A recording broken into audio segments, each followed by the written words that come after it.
Ho aminareo ane ry havana manala ny fahasoavana mampiadanana avy amin'Andriamanitra ray sy Jesosy Kristy tompontsika. Alahady natokana hitrona ambavaka ny sekoly Fjkm, ny asa fanabeazana eo anivon'ny Fjkm manerana ny Madagasikara ity anio ity. Ary ny fandarana arahantsika dia iombonana avokoa zany rehetrarehetra zany. Ary ny toriteny ary raha mihaino radio nareo na mihaino tele ihany koa raha fandaran'ny Fjkm dia toriteny no man'ny departemanta ny fanabeazana an-tsekoly sy fiarahamonina ary ny fanofanana mpanabe. Saingy amin'iteny ity ry havana dia Alahady natokana hitrona ambavaka ny fikambanan'ny mpitendry zava-maneno ny FIMPIZ atao anatin'ny Mpitandrina, izay mikirakira ny sary, ny feo, ny zava-maneno atao anatin'ny Mpitandrina ATSIMON'IMAHAMASINA izany. Dia miaraba ny FIMPIZ sy ny fianakaviam-beny no ity Alahady natokana hitrona ambavaka anareo ity. Ny filazantsara araka ny Matio ry havana, Matio 9:20 ka hatramin'ny 20. Hainy mpiandry tsara koa zany satria anisan'ny tenim-pahefana izay anorenana ny asa fanompoana izay niantson'ny Tompo. Ho averiko vakina amin'ny anaran'ny Tompo ry havana. Ary Jona natona dia niteny tamin'ny Tiana hoe efa nomena ny fahefana rehetra ny an-danitra izay ety-tany, koa mandehana ianareo ataovy mpianatra ny firenena rehetra, manao batisa azo amin'ny anaran'ny Ray sy ny Zanaka ary ny fanahy masina, sady mampianatra azy hitandrina izay rehetra nandidiko anareo. Ary indro zaho momba anareo mandrakariva ambara-pahatonga ny fahataperan'izao tontolo izao. Hevi-dehibe telo ry havana no azontsika raisina amin'ity afatra na ity tsodrano, afatra farany sy tsodrano mamarana ny filazantsara ka ny Matio 9:20 ity izay nataon'i Jesosy Kristy. Aniraka ny mpianana izy eto, ary tsy vitany hoe aniraka ny mpianana izy fa hiakatra ho any an-danitra izy. Dia rehefa maniraka ny mpianana izy dia maniraka ny FIMPIZ atao Atsimon'Imahamasina, maniraka ihany koa ny mpitendry zava-maneno, maniraka ihany koa fiangonana iray manontolo. Ny hevitra voalohany ampahatsehivon'i Jesosy Kristy atsika ry havana eto amin'ity soratra masina ity dia ny voalohany indrindra dia ny hoe any Jesosy Kristy ninona? Any Jesosy Kristy ny fahefana. Efa nomena ny fahefana rehetra any an-danitra sy ety-tany. An'Andriamanitra ny fahefana, ary Jesosy Kristy io ihany koa dia Andriamanitra tonga nofo eto ambonin'ny tany. Ilay Andriamanitra tompon'ny fahefana any an-danitra ny tonga nofo tetỳ ambonin'ny tany, ary verina hiakatra ho any an-danitra dia hidina indray fa miseho amin'ny endrika fanahy masina tsy hita maso izy, dia anapatra ny fahefany eto amin'izao tontolo izao. Aninona tsara hoe anapatra inona? Anapatra ny fahefany. Ny fanontaniana mipetraka zany dia isika ve manaiky an'izany fahefan'Andriamanitra izany tokoa? Manaiky an'izany ve isika? Ka rehefa miteny Andriamanitra hoe zao atao, io ianao ve manaiky? Fa indray rehefa misy maty any anatin'ny fianakaviana zay vao atahoana moa fa zao ny lahatra, tsy ilay izy, zao ny sitrapon'Andriamanitra. Fa rehefa tsy amin'ny fahoriana zany dia alay mpanatsy aninona? Tsy anaiky ny fahefan'Andriamanitra. Ny fahefan'Andriamanitra io ry havana dia nasehony teo amin'ny vahoaka ny mandrakariva, ary tsy teo amin'ny vahoaka ny ihany, fa teo amin'izao tontolo izao mihitsy. Tadidinareo tsara ny nanehoan'Andriamanitra ny heriny sy fahefana tamin'ny Farao tamin'ny fotoan'androny, ka tsy namelan'Andriamanitra raha tsy navositry Farao ny zanak'Israely hody any amin'ny tany Tiana. Fa raha ny sitrapon'ny Farao dia tsy nomeno mihitsy fa tiany handeha ho andevony mandrakizay izany zanak'Israely izany. Saingy rehefa niatra tamanaina riana ny lamatoa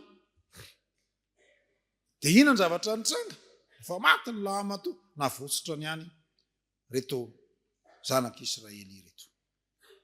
Endrika ny hon'Andriamanitra ny fahefany zany. Efa ny rano misesy hoe ndana mitondra nyity volonondro ity, raha mainy ity, raha leny ity, dia zao natsipy teo avokoa hatramin'ny Tiana, vadika biby lava, anehoana ny herin'Andriamanitra tsy nanaiky an'izany ny mpanjakan'ny Egypta.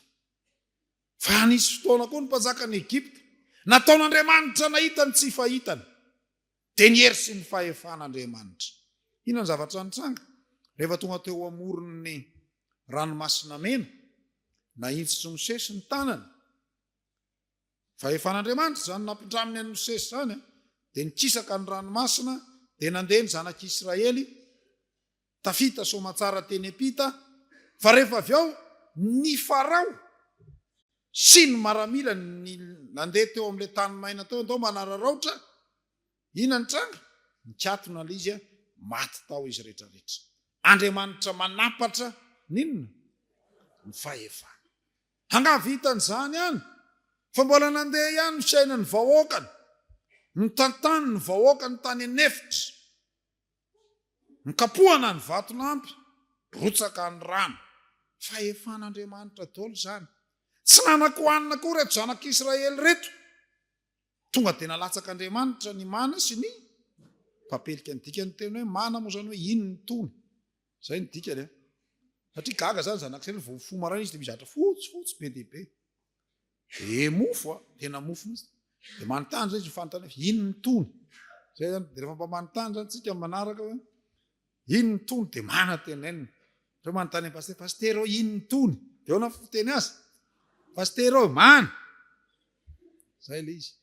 Ka le izy ny papelika dia kay, kibobo.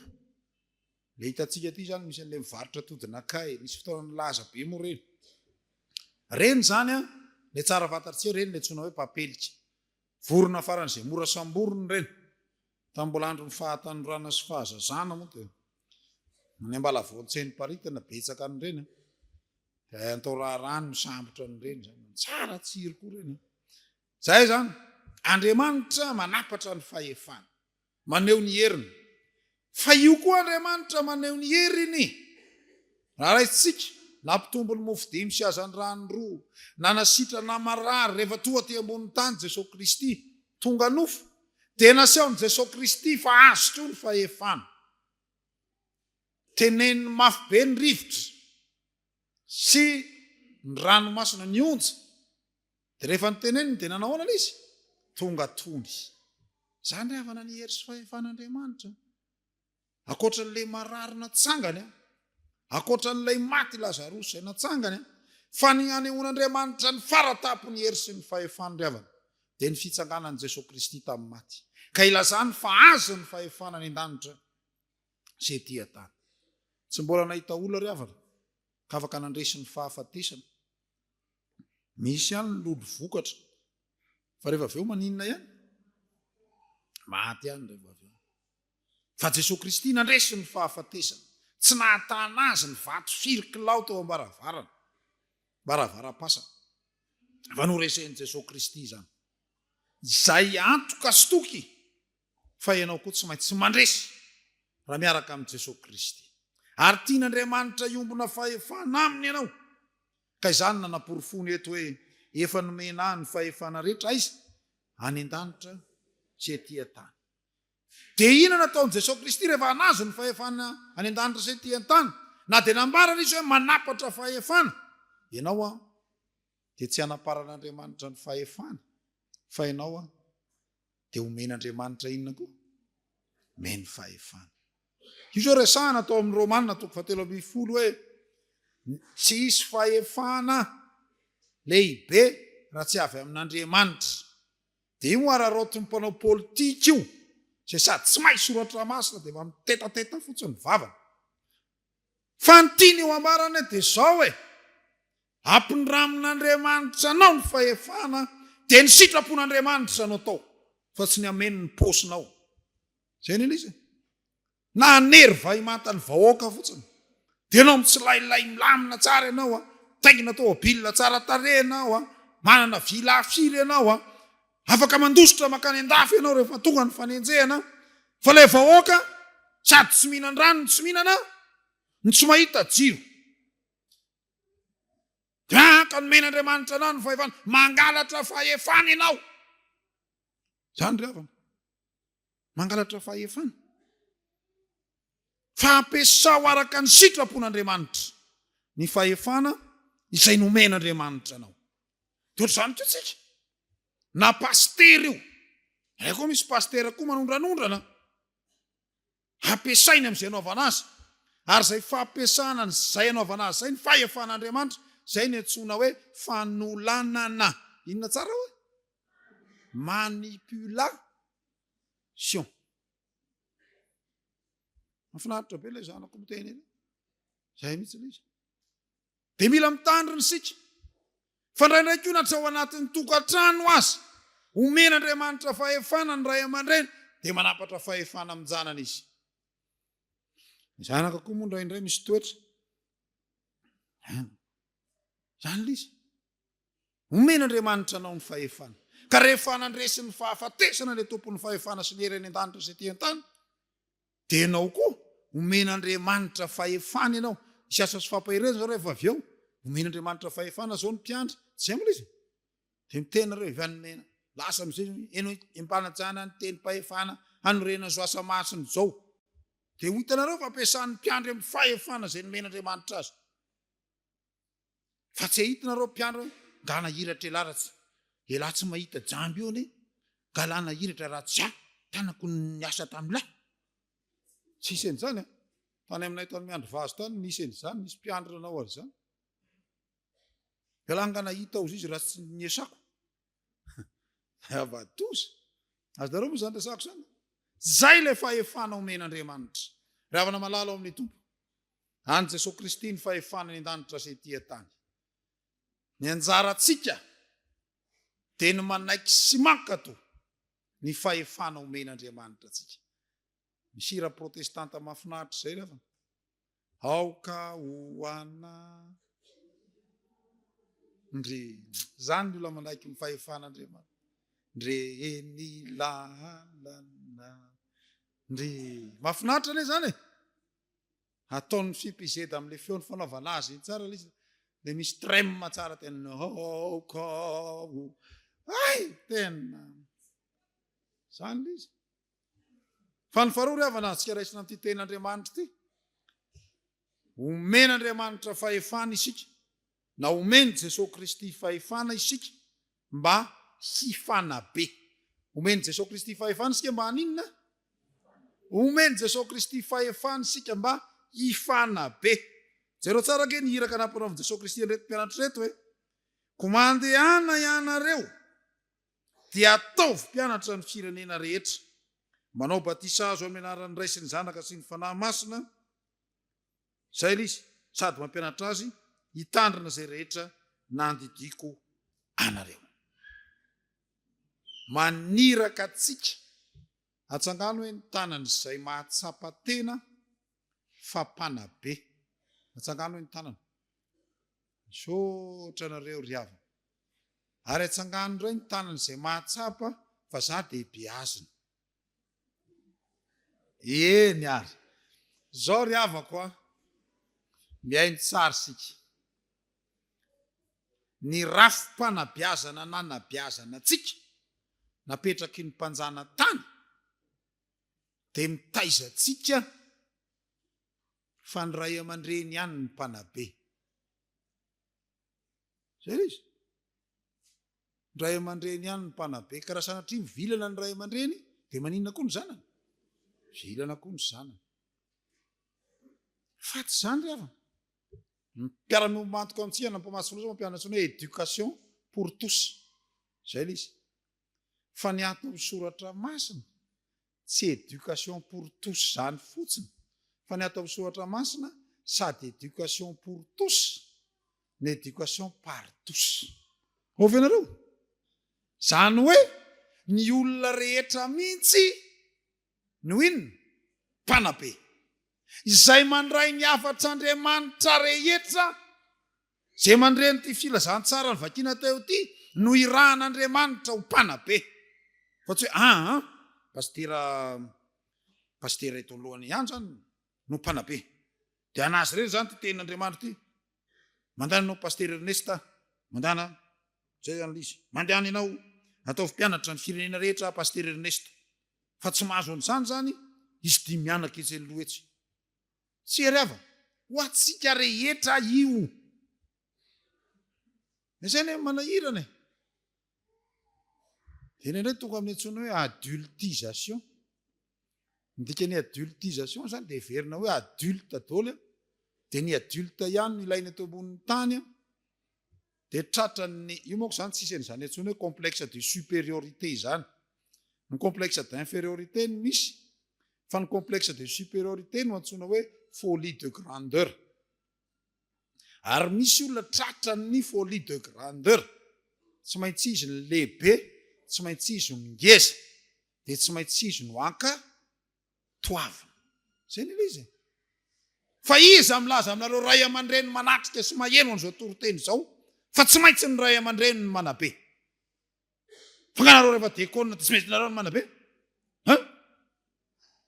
nga zany nganareo rehefa pastera tsy maintsy nareo ny manabe ao asio hira kely hoe ry mpitendry faly dia faly dia zareo tsara fanabe atsika ny FIMPIZ zareo tsara dia tsara misy baterio zany zao zareo hoe fomba fanabeazany ndraindraytsika manko mieritreritra FIMPIZ kidobodoboka fotsiny zao dia pampirevy fotsiny izy tsy pampirevy fotsiny rehefa mpanabe alevaso ary faly dia faly dia manaraka tsika dia ho hita eo zay manaiky ho biazy ny FIMPIZ alefa ndao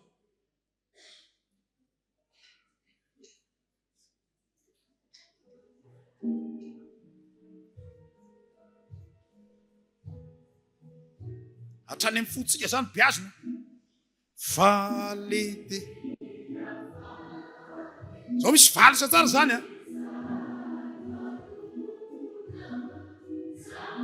asio etsika am'tany nge alefa zay ny fanarahana azy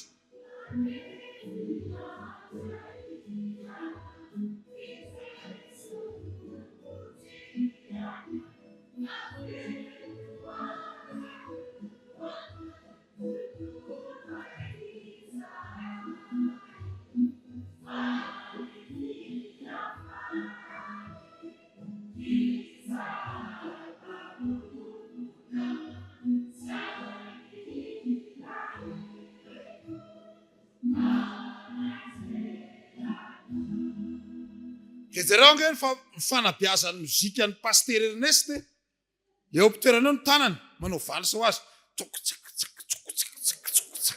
zay ataony mpitoeranao fanabeazany zany fa tsy hoe zay revireviny le mpikapoko daboako ty apongo ty dia tiako ndray ty dia zay revo fa mampianatra atsika ny ritme izy ohatra miaina amin'ny arabe reny dia misy an'le balisy azonareo vela izy dia balisy fa tsy manao le hira zany hira valsa dia lasa ianao anao roka azonareo ve le izy ny anaraka roka ny revo koa rokany ny dikan'izany manabe atsika ary atao am-piangonana tokony ho tsapany mpitendry zava-maneno fa manabe zay no andraikitrareo manabe ka raha sanatria dole hira ataonareo solona dia maninona varalily zany ao anatin'izany raha sanatria mafy be le sonao dia manjary mifangaro ny eny Antsonjombe sy ny etỳ ampiangonana dia marary fo le olona efa marary fo any am-pitoerana eny zany ny izy dia andao ange misy tononkira lefa ny FIMPIZ ery dia diso le tononkira na adino ao venareo ataontsika hoe adino le izy dia jerevonareo fa tsisy mirina reo mianakavy rehefa zatra n'le ohatra hoe falidi zay zany le izy mila mifatoka tsara zany le ery amin'ny iny izy ty ery amin'ny écran ery fa ny fiainany fiangonana ray manontolo ianareo ny manabe azy.